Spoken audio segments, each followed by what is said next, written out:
Hi, welcome back to Story Time. I am Dani Brown, the Queen of Filth. I prefer to be called Queenie though. The Queen of Filth is kind of an invention by my ex, and I just don't like her. But that's besides the point. Okay, we are back again. We're still on Unthinkable Tales Volume 5. I hope you've picked it up by now. I really hope you picked it up the week I butchered Chris's story. So link down below. So, right, we're on Rhys Hughes. What does he have? He has a story called The Wicker Dick. Now, remember, this is an erotica anthology. So, I think you're used to, I know a lot of people in horror and bizarro, and, they're my friends, and that's who I was soliciting stories from, prior to opening up to the public. So, it's usually, more horror and bizarro on here. We do have some horror coming up soon. So, right, we're on The Wicker Dick by Rhys Hughes. I haven't skimmed through this one, so hopefully it's as easy to read as Ralph Greco Jr.'s was last week, which was just, I really liked that one. It's a bit weird. "You are a great big virgin," cried Rumble. "Not as big a virgin as you are," snarled Tusker as he defended himself against the jabbing finger of his friend. They had been playing fairy chess, and Tusker had upset the pieces on the board. It was an accident, but it looked deliberate because Rumble had been winning at the time. Or maybe it was totally deliberate, but designed to look like an accident that was only partly deliberate. Tusker was capable of complicated deceptions and bluffs like that. It was why he preferred fairy chess to the usual kind. Fairy chess comprises a set of variations on the standard version. For example, one side might have normal pieces, while the other side has 4 rows of pawns. That version is called Dunsee's chess, after the aristocrat and writer who invented it. The side with just pawns must checkmate his opponent, while the side with the normal pieces is required to annihilate all the pawns, every last one of them, without mercy and in flagrant breach of the rules of civilized warfare. Rumble just kept jabbing and poking. "Big, awful, smelly version. You're bigger, even if not quite so malodorous. You are far more virginal than I am. If a machine existed that could rate the quantity of virginity on a scale, it would show that you possess more than I could ever fit inside myself." "No, it wouldn't," insisted Tusker, his lips trembling. "Yes, it would. Yes, yes. You are a bugger as well as a virgin." "My friend, logic has departed your mind entirely. To be a bugger, one must, by utmost necessity, not be a virgin."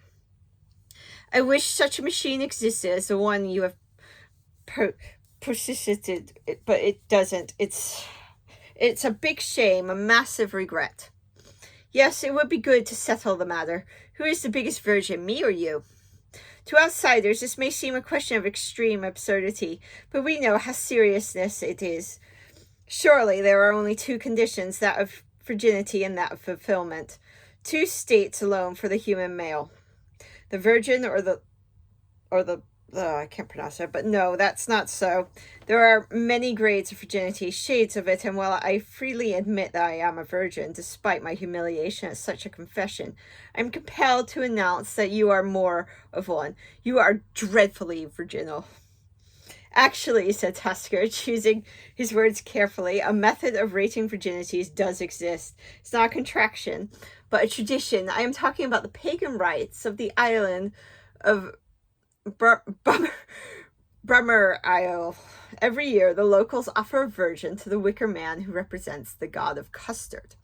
Something like that, at any rate." "You are challenging me to a virginity competition?" "It seems that way," said Tusker. "Certainly, it would make a change for fairy chess." "Let's go there, then." Rumble checked the calendar, then looked at an encyclopedia on his bookshelf. Then he examined an atlas, following which he leafed through an immense yellow volume of timetables. "Well," Tusker said, "we're in luck, my friend. The pagan ritual of the Wicker Man takes place tonight. The island of Bummer Isle is just off the coast, and there is an airplane that leaves in the next hour." "Let's get packed." Tusker jumped up, knocking the board over for real. Then he hurried to his room to fill a small suitcase with freshly laundered clothes, because he had been stung by Rumble's denunciation of him as somewhat smelly. As for Rumble, he went to his own room to pack his own suitcase. 5 minutes later, they came out onto the landing at the exact same moment and blinked curiously at each other. "Your suitcase is black and mine is white. Yours is bigger than mine, but of lower quality." As if We are playing fairy chess. Rumble sighed. I am coming to the conclusion that all life is fairy chess, and our lives especially so. It's tragic. And certainly quirky, observed Tusker. They left the house together, the house they shared because no one wanted to live with them, and because they couldn't live alone. Yes, loneliness loathed them, wanting nothing to do with them, refused to dwell with them individually. That's how they had gravitated to each other and set up a home like a couple, even though they had no intentions at all of ever physically touching each other. They were a pair of sad virgins who sought solace, hope, and strength in each other's presence, but had instead found mutual contempt seasoned with tolerance and irony. Rumble and Tusker, two virgins, but uglier in their souls than in their faces, and yet capable of some small intellectual originality. They weren't entirely lost causes, not yet, just two bland men who were verging on the ridiculous. They caught a train to the local airport. The aircraft that was going to take them to the peculiar pagan island was a Virgin Airways passenger biplane. I'm not going to try saying some of this. Dragon Rapide, one of only 727 ever built, with two Gypsy 6 inline engines, each generating 200 HP. It was painted light blue, the color of innocent virgins. And there were no passengers aside from Rumble and Tusker, a fact that appeared to delight the pilot, who was a golden-bearded fellow. Not many people visit Bummer Isle this time of year, he said in a voice that was reminiscent as tubular bells. Why is that? Asked Rumble. The pilot shrugged. Could be they are scared of ghosts or psychos. Who can say for sure? Maybe they are scared of cider. Plenty of cider on the island at this time of year. Perhaps they are scared of fear itself, or buns, or custard buns. The world is a strange place, it must be remembered, especially if you have forgotten. A strange place, and that island is the epitome of it, of the strangeness.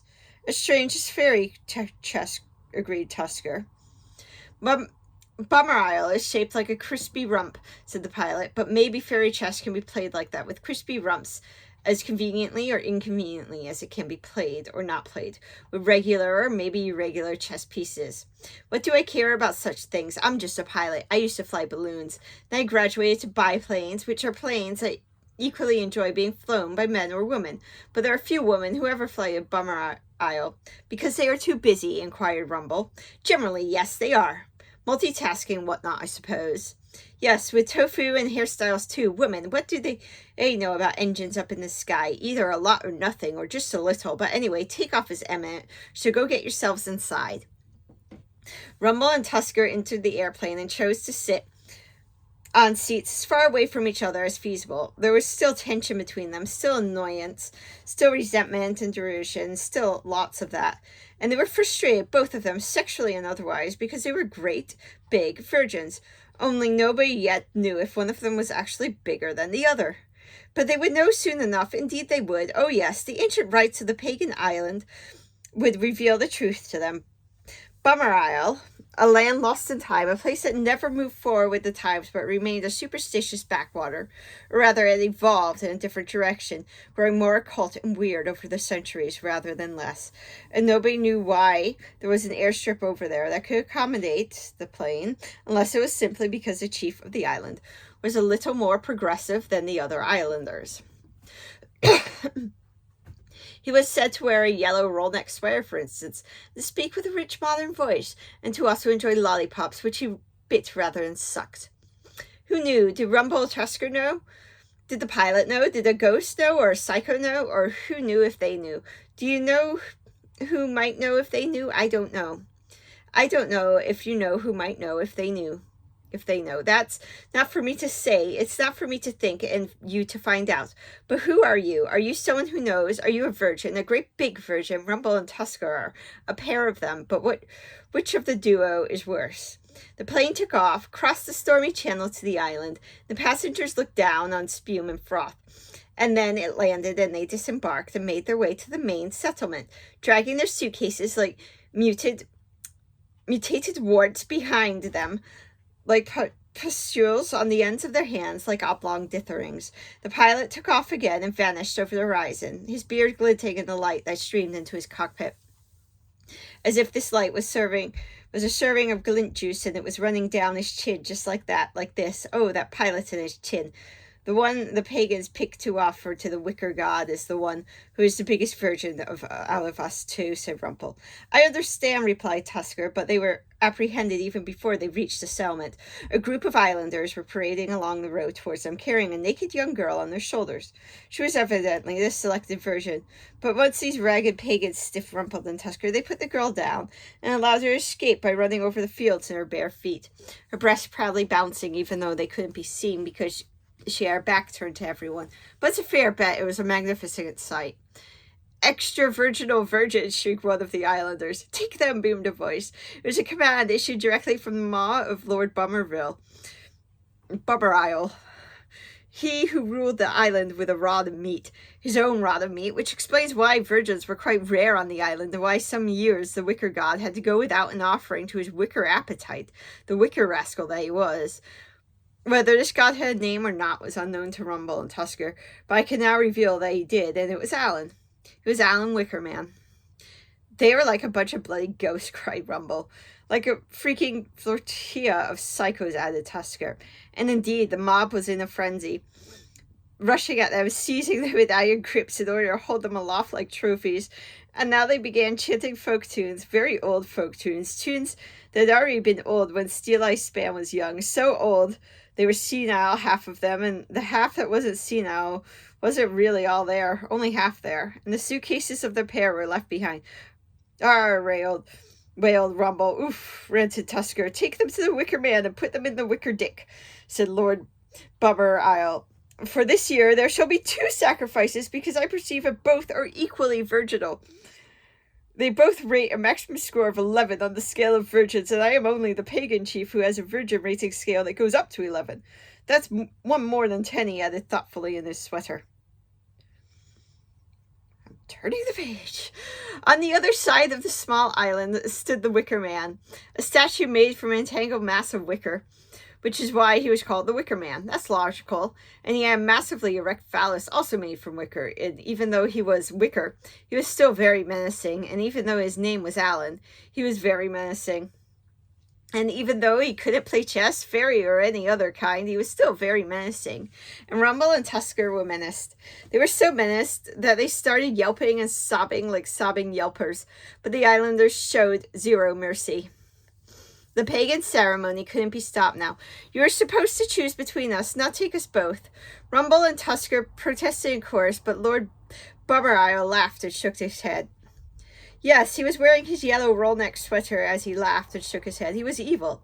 How can I choose between 2 equals? You both must die. Die? But we thought that... Oh, so you thought, did you? Do you know what thought did? He was put in a wicker phallus and phallus to death. But murder is illegal. Not on this island, which has protection from the United Nations and has its quaint customs safeguarded by their non-interference charter. You are going to expire today, you virgins. And the mob stopped singing folk songs and instead started chanting a variation of Lord Bummerisle's vile accusation, the sort of variation that would be called fairy if applied to chess. Timid cocks, they chanted, unplunged todger chaps, and even sausage rascals. And Tumber and Tusker were mortified, and the fact there were so many women in the crowd made it even worse, and they tried to free themselves from the clutches of their captors, but this proved to be impossible, and only when they were at the feet of the Wicker Man were they released, hurled to the ground like sacks of virgin potatoes. They are going to slaughter us, shrieked Rumble. We are human sacrifices, wept Tusker. Because we are both massive virgins, that's why. Then we must stop being so. But how? We must lose our virginities in each other. You mean to say, you mean? Yes, bellowed Tusker. One of us is going to have to bum the other. You must turn around and drop your pants now. Mine are already down. There is no time to be lost. It's our only chance. Let me bum you, and then I will no longer be a virgin, and neither will you.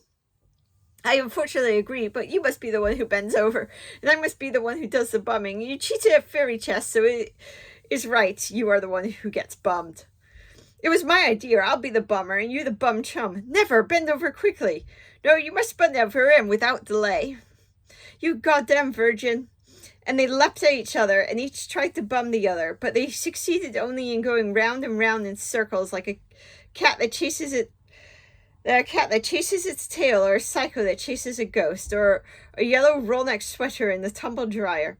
And tumble is rather an interesting word in this context. It's almost a fusion of Rumble and Tusker, as if one of them had finally succeeded in having it off with the other, and inserting his meat into the in-between cheeks gateway of his housemate. But no, nothing had been consummated yet. They were still going in circles, and no cock had gone up anything yet. Even though both were stiff as could be, both seeking entrance to that place of warmth and mucus, that destination that would allow them to withdraw in safety, the wicker god having lost interest in them. And now the mob was converging on them. Once again, arms reached out and grabbed the two men and pulled them apart long before consummation could even be started. And then they were being held tight, and all chance of losing their virginities was gone. Lord Bummerisle barked orders, but not like a dog, more like a psycho or a ghost, or like a megaphone, a haunted megaphone, and the orders were followed the same way a creepy stalker follows a girl into the woods. And Rumble was lifted high, and a little door in the side of the Wicker Man was opened, and he was thrust inside the phallus. "I am a prisoner of the Dick." "Yes, you are inside the Wicker Dick," boomed Lord Bummerisle, and he waved a hand, and his pagan minions looped a rope over the big wicker dick and began masturbating it. Rumble screamed, but it availed him not. The fibrous genital manipulation continued. Suddenly the Wicker Man achieved orgasm, and Rumble was ejected high out of the wicker dick and into the air. He was ejaculate, all of him, his flesh and bones and clothes and attitude, and he soared through the air, away from the island and over the sea, and towards a little rocky outcrop that waited in the distance. The outcrop was like the mountain thrusting out of the sea, lapped by waves, and the orgasm was so powerful that Rumble flew all the way to the peak of the outcrop and was impaled there. The sharp apex of the outcrop went right up at him. "The offering has been accepted," declared Lord Bummerisle. And then he waved his hands again, and now Tusker was lifted high and put the Wicker Man's dick, a confined space that smelled dangerously erotic. And then the masturbation started up again, and the Wicker Man came again with a creaking grunt. But this orgasm was less strong. It was too soon after the first. Tusker was spat out, but not as far. He landed in the sea. He drowned. His body was raped by a porpoise and devoured by sharks who spat out his bones. But that was tomorrow. The islanders finished chanting, and then they turned and went home, secure in the knowledge that the ritual had been successfully completed for this year. There was nothing to fear now. They would be blessed by Alan. Their crops of custard would be good too. The deaths of the two mainlanders were worth it. Who really cared about Rumble and Tusker anyway? Sad virgins. The weeks and months passed. Rumble decayed, and his bones slid right down to the base of the outcrop and ended up on a tiny beach there. Meanwhile, the bones of Tusker were washed ashore in exactly the same spot. Those bones mingled and were rearranged by the tides until they formed a perfect word. Just one word, but a word that was perfectly apt for their wasted lives. Virgins, the bones said. Right, well, that was certainly entertaining, and we will be back again next week with the last thing in Unthinkable Tales Volume 5. It's also by Rhys Hughes, but it is a poem that I haven't read yet, so hopefully it's easy to read, because, you know, poetry kind of has a bit of a rhythm to it. Like when I read 56 seconds out, that's usually my preferred thing for reading, because it's got the rhythm of poetry. So yay! So right, hit that subscribe and go check out Unthinkable Tales Volume 5. At least read that Christian story, because I butchered it so badly the other week. So right, yay! Subscribe. See you next week.